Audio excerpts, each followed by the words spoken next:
You're listening to the latest noise podcast with Max and Coos.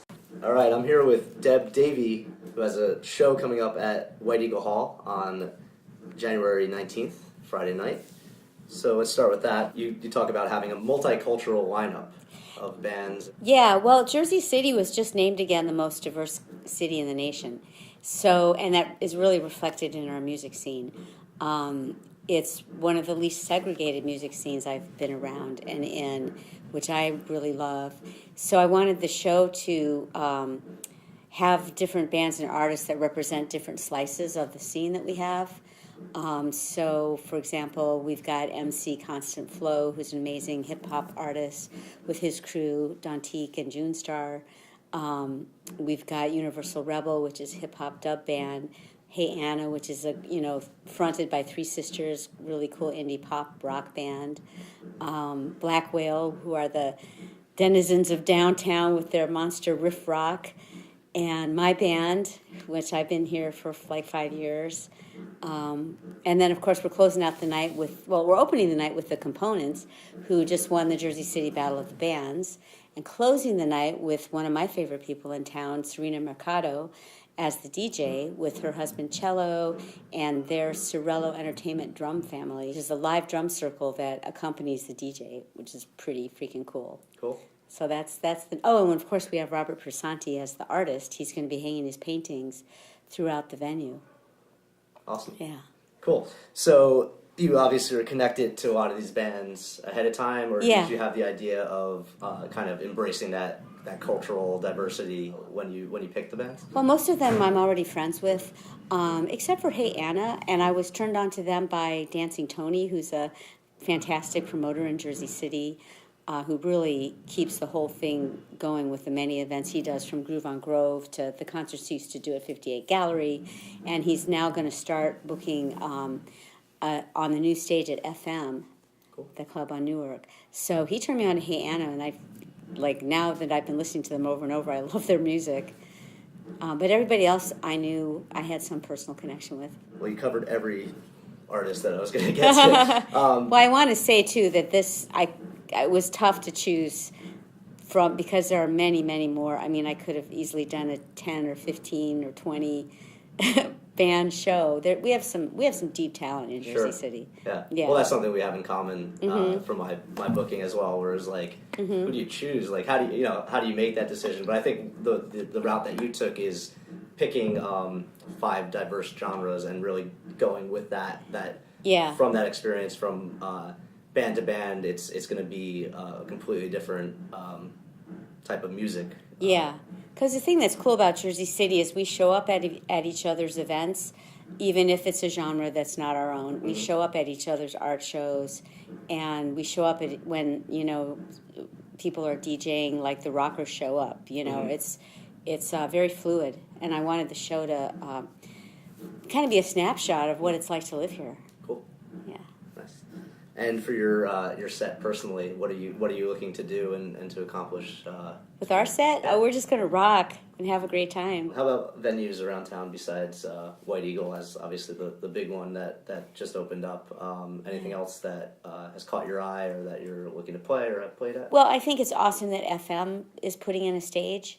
That's kind of a 70s themed bar, which is perfect for the sound of my music. And, Tony Susko is going to be doing the booking there. Fox and Crow in the Heights is absolutely wonderful, booked by Margot Parks. I'm going to be there April 28th. Cool. With a smaller configuration of some kind than our usual loud, bombastic band.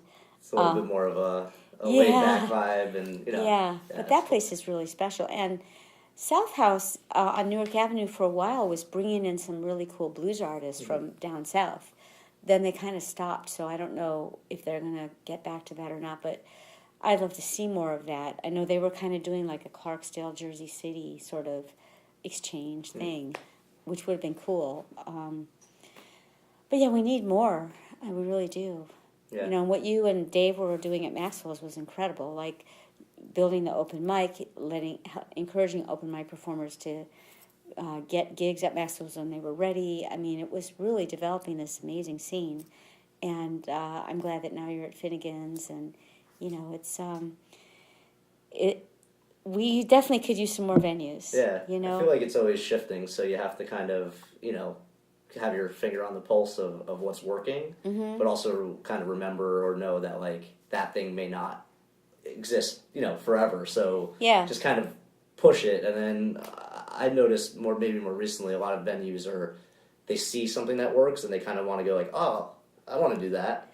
And they may not do it the right way because they're not familiar with how to book or how to run it, but at least they're trying, and hopefully through that, more people kind of either by the way that they act, as a professional, or teach some of these venues. I feel like there's a lot of like teaching and learning that has to go from, as much as artists put all their time into developing the songs and their music, also like how do you get, a good crowd out there? It's always going to come back down to money and people that you get out to your venue, and especially if it's a restaurant or a bar that they're looking at the numbers and they're going to say, well, we have a DJ or a dance night that's going to bring us this amount of money. Great that you're playing us original music, but what is it going to do for our bottom line? Of course, I don't believe that. I think music is going to be something that impacts people, but it's kind of a teaching opportunity. I see that. Yeah, I think you're absolutely right about that, and it's unfortunate when club owners. I understand the pressure they're under economically, but if they were to look at the venues that have become legendary, whether it was Maxwell's in its heyday, whether it was CBGB's, these clubs made a commitment to booking the best music that they could possibly get in there, and that's what you and Dave were doing as well. And that begins to build a scene, and it builds a crowd. It takes more time than putting in a tribute band, but if you want longevity, at CBGB's, people knew, like, if they went, they were not going to see a tribute band. They were going to see some cool band that Hilly Crystal and the other bookers there thought was worthy of being there. And that's what created, the Ramones and Blondie and Television, and then, Killdozer and Alice Donut and, like all the punk bands that came out of there. And with Maxwell's, the same thing, So it almost takes it takes an owner with some commitment. Yeah, commitment. It takes time and some, trial and error in that process. But and it takes a point of view. I think it takes a club owner and a booker that has a real specific taste, so that people know, oh, if I go there, I'm going to see something that's like along the lines of what I am into. Right. That's what I'm going to get by going to this on this night versus that place on that night. I might want to have a chill night at Fox and Crow, and that's going to be the place I'm going to go to. Yeah. Versus going over here and like Fox and Crow is building that reputation. Mm-hmm. They're building a reputation for having it's going to be a cool night. It's going to be like acoustic, semi-acoustic music. That's the singer's going to be. There's not going to be anybody in that room who's not good, and that's what really I think ultimately draws people. But that takes a little more time. Right. It's scary if you're a club owner, I guess. Yeah, but I think I believe in having the faith of that, of having that thing where you like you said, there's a trust in that, of knowing that, okay, why did I have a great time at this place? Yeah. Was it because I knew the songs because it was a cover band, or was it because I didn't know anything and I went there and it was somebody blew me away? I mean, that's the stuff that once we start hitting on those types of cylinders, I think brings people back to the place. Yeah. And then you don't need to know the name. You don't need to know that. Right. There's a familiarity there. Yeah, it's you start to trust the bookers. Yeah, that's so true. Well, there's this Japanese concept of Kaizen, Kaizen, and it means profit follows quality. And that's how Japan rebuilt its economy after it was destroyed in World War II. There was an American economist, his last name was Deming, who believed that if you focus on quality instead of cheaply made goods and trying to churn out volume to get profit, you'll make more profit. And Japan before the war was known for cheap stuff, made in Japan was cheap. So he went over there and he convinced the Japanese government to try his idea, and now we know what happened in Japan, the best cars, the best stereos, the best, they went for quality and this idea that profit follows quality. Right. Yeah. I guess in between, how do you make a profit? Do you just do more work? Do you get more gigs? Is there is there such thing as diluting the flow by doing too much of that? I'm not a club owner. I'm not in that business, so I couldn't I'm trying really to tell figure you. it out. I know you are trying to figure it out. Yeah, I would say, but if you look at history, I would say that you can see that the places that survived had like a strong point of view, and and stuck to it. Yeah, and cheap drinks. Cheap drinks. That always helps. Yeah. I guess let's just talk White Eagle as an opportunity, right? That's an amazing venue with an awesome stage. I think a space for us to aspire to, or to say, right now, there's some local promoters that are putting things together, but won't it be great when one of our bands opens for a big name and then becomes that big name? I think that's my vision, or a lot of people's visions of vision, yeah. Yeah, like really kind of having a place we can in our town to aspire to play and really sell out, down the road. Yeah. I get, for me it's a challenge, because how do you bring people that may not be aware of your music, or even aware of the place out there? It seems like it's a long road. Yeah, it's funny. There's still a lot of people who don't know that White Eagle Hall exists in our town, which is why I think it's great that they're doing these local showcases, because I know for this show, we've certainly gotten the word out to a lot of people that were like, oh, is that place open now? Or, they weren't quite sure. At the same time, man, the White Eagle Hall crew have been so amazing to us. I mean, their street team has taken our posters and postcards out all over town. They've been super organized with the production. They couldn't have been more helpful in the sense that they want us to succeed, as opposed to dealing with a club where we couldn't get any answers, or, they are so on it. And I think they really want this to happen, and for bands to have this opportunity to grow and develop, which is cool. Plus, it's stunning venue, and it's acoustically tuned up to the max, and it's going to be amazing to see these bands on that stage, and how they're going to sound. Yep. Yeah. And I'll echo that, as my experience with them. It was just top notch. Having people load in your equipment and just everybody just wanting you to succeed is a really cool thing. It's rare and awesome. It is rare, and I think if one of what we're all saying is a great venue is kind of leading the way, it should show, maybe even if you're just happen to be a restaurant that wants to have music, you could still cater to your artist and make them feel special, make them feel welcome. I think they're gonna play a lot better. They're gonna bring out their friends. They're gonna talk the place up. It should be, you'd think it'd be a win-win situation. And I do see that from a lot of places. As much as there are other times where you don't get that, and you're like, oh well, I could, this could be helped along if we had a little bit more effort. And I think that's all we're looking for, right? As artists and musicians, is we're putting our work in. We're trying to create a scene. We're trying to create a good night of fun and love and music. That's what it's about. Yeah. I really, when I moved to Jersey City, I didn't really know anybody here.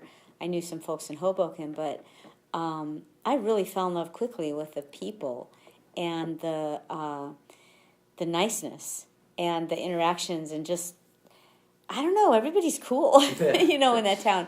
Certainly, there's infighting and backbiting and stuff here and there, but mostly it's just super inclusive and friendly, and that was awesome. So, Heath and I had been talking about me opening for a national act and sort of trying to find the right one, and at the same time I was kind of hearing from people that they didn't know if White Eagle Hall was open, or they weren't sure where it was.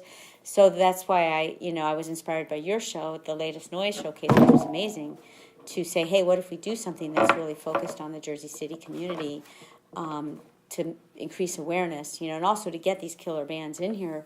I think we can draw and do a good night. And he was like, yeah, let's do it. So yeah, well, I was just like, what have I done to myself? Yes. I've been there. Which I think, looking at both our shows, of course yours is going to happen in the future, but I think there is a nice balance of what I brought, and I think what you're bringing, especially what you're bringing, is very much of the Jersey City scene, where I was focused on some of the bands that just scoping out the overall Hudson County scene was, especially from playing Hoboken music festivals, ALEO productions, a lot of, the core people. Well, you guys have an amazing scene that's been developed around those events in Maxwell's, and I felt like that your show really, you guys really represented the cream of the crop of that scene, with Sylvana and Christina and I mean everybody. It was, Jamie, it was like really nice. Right. Yeah. And it's going to be a great contrast because now, for me, I'm excited because I'm going to get to see a bunch of bands in different genres that are going to kind of like the slice of Jersey City, and you're going to say like,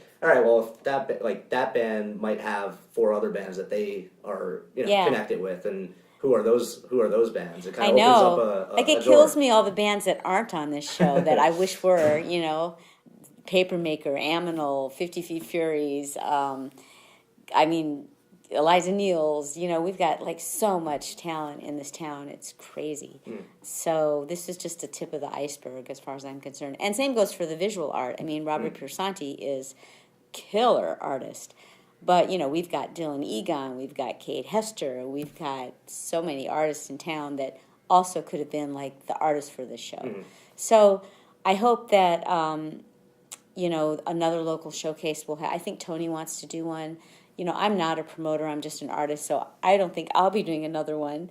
Well, you're an author, now you're a promoter. You're just taking on all these roles. I don't want to be a promoter. Although this has been easy, relatively, like it came together really well, and everybody's been awesome from the bands to the venue. But, I'll leave it to you and Tony and people who know what they're doing.